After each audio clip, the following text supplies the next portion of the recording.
सुखी रहो बेटा। आओ मेरे लाल, जुग जियो।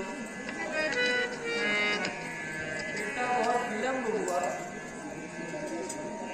शीघ्र स्नान करके भोजन कर लो। तिलक का मुहूर्त अब आने वाला है। माता जी, मुझको तो वन जाने की आज्ञा है और भाई भरत को राज तिलक करने की व्यवस्था है। क्यों बेटा, ऐसा क्यों? यह उल्टा निश्चय क्यों हुआ? आज तो तुम्हारा राज तिलक होना था, ऐसा क्यों हो रहा है? तुम्हें तो युवराज बनना था। वनों का राज दीना है, पिता ने 14 वर्षों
माता जी, संताप त्याग करके मुझे वन जाने की आज्ञा दें। हाय हाय, यह कैसा समय का परिवर्तन है। कहाँ राज तिलक था, कहाँ 14 वर्ष का वन है। हाय, मैं यह कैसे सहन करूंगी।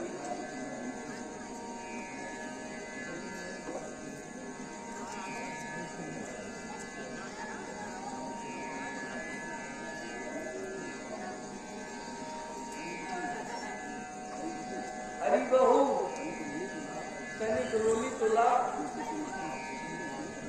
बेटे के माथे पे पहले तिलक कर दो। किंतु हाय हाय, मैं क्या बच गई। बेटा तू तो वन जाता है। हाय बेटा।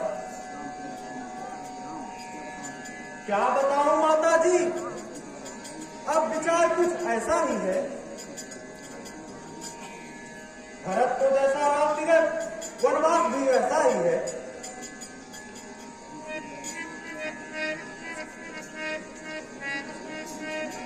यह तो बेटा है,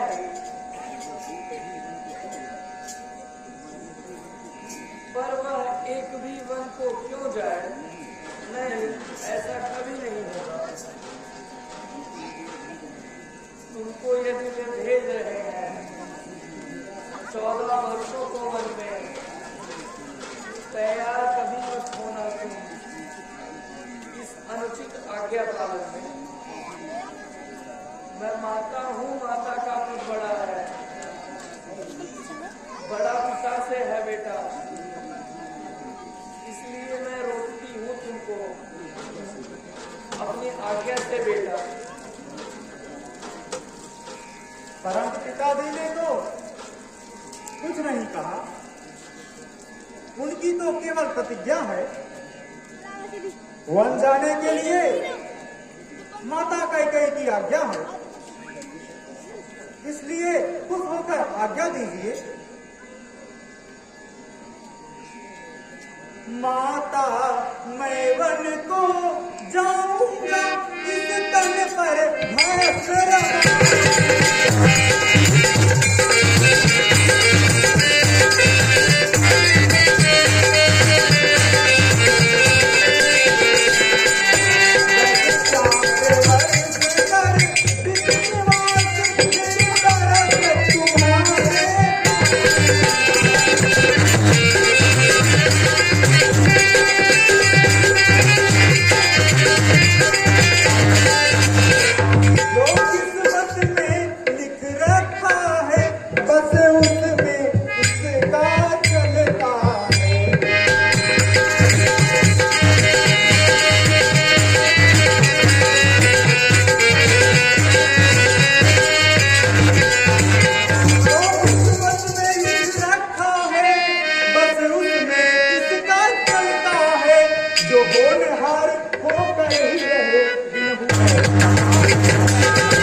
क्या मजली माताएं सब समान है। अच्छा मेरे लाल जाओ, और वन में ही तुम्हें आज्ञा हो। बस आशीर्वाद इस माता की सर्वदा तुम्हारी रक्षा हो।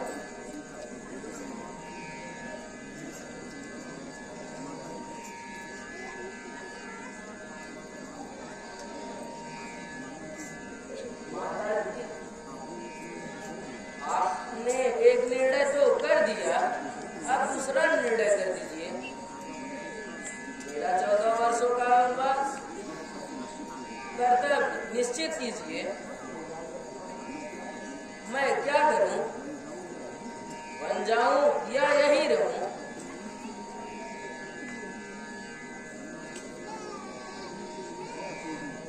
पत्नी के लिए ही पति ही सर्वस्व और सर्वोपरि है, लेकिन जो दर्जा सास का है वह उससे भी कुछ बढ़कर है। आप पूजनी आप उनकी जिनकी यह तुच्छ पुजारी में है, इसीलिए आज्ञा की भिक्षा लेती हूँ। हाँ सीते, तू पूछती है तो मैं यह कहती हूँ, मेरे जीते जी तुम्हें वह नहीं जाने दूंगी। बेटी मैं तो बूढ़ी हूँ, जो दिन करके काट लूंगी, पर ऐसा वज्र वियोग तू कैसे सहन करेगी?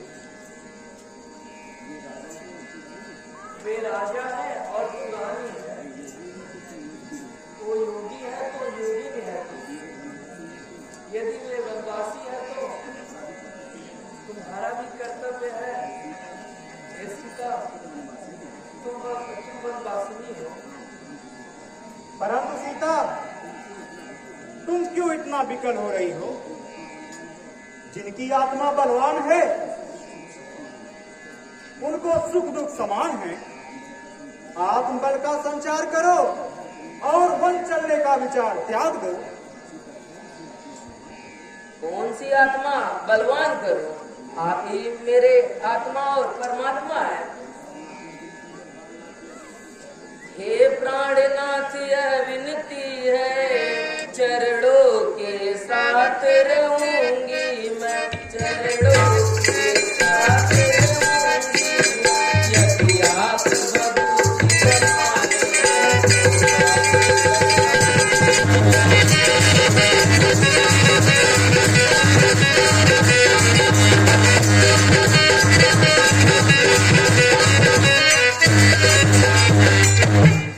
आत्मा जब चल देती है तो रहती देह में जान प्राण, तो रहती देह में जान प्राण। ऐसे ही समझिए सारनाथ जगन्नाथ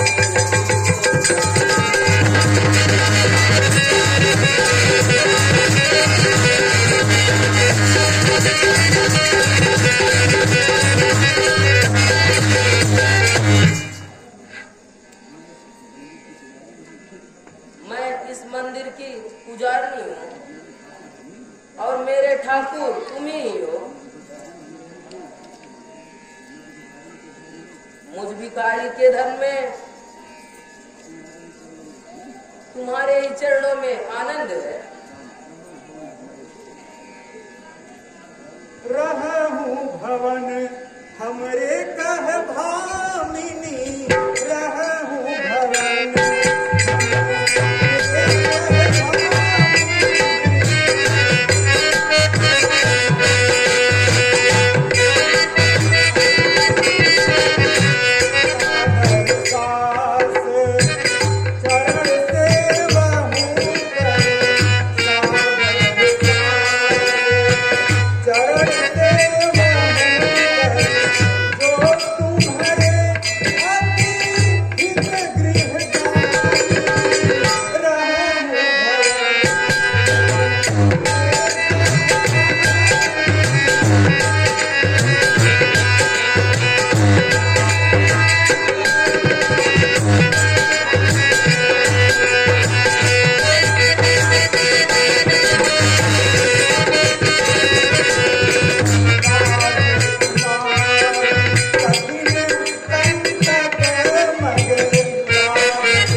जब निशाचरों से पाले पड़ेंगे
क्या है? मेरा यह तन कोमल और सुकुमार है, वन के योग्य नहीं है, और आपका शरीर कराल है और दुख उठाने योग्य है। पर स्वामी, सिंघनी अगर सिंह के साथ में हो तो उसको डर और भय कैसा, मुझे आपके चरणों में कष्ट कैसा? प्रिय, यह बात तो ठीक है, तुम्हारे चलने में एक और विचार है। वह कौन सा विचार है? प्रिय, मैं स्वतंत्र नहीं हूँ, मैं माताजी की आज्ञा में बंधा हूँ। माँ ने जानकी को साथ ले जाने की आज्ञा नहीं दी है। यदि ले चलता हूँ साथ तुम्हें तो बात आन की जाती है। माँ कहीं भी वह वनवास ही क्या, जब साथ जानकी जाती है।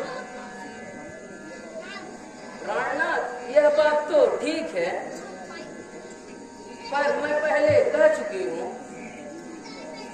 पर माताजी ने मुझे आदेश दिया है, यदि आप योगी हैं तो मैं योगिनी हूँ, यदि आप वनवासी हैं तो मैं वनवासिनी हूँ।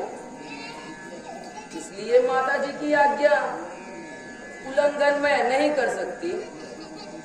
मैं भी अपना नारी धर्म निभाऊंगी। प्राणनाथ, यह दासी और अर्धांगिनी है, इसके जीवन की डोर आपके हाथों में है। सीता तुम्हारी अर्धांगिनी है, तुम्हारे बिना नहीं रह सकती, इसलिए इसे साथ ले जाओ, अधिक न रुलाओ। जो आज्ञा माताजी, आपकी आज्ञा से वो भाई है। चलो प्रिय, छोटी माँ से भी आज्ञा ले ले। माताजी, अब आज्ञा दीजिए। जाओ बेटा, मेरा आशीर्वाद तुम्हारे साथ है।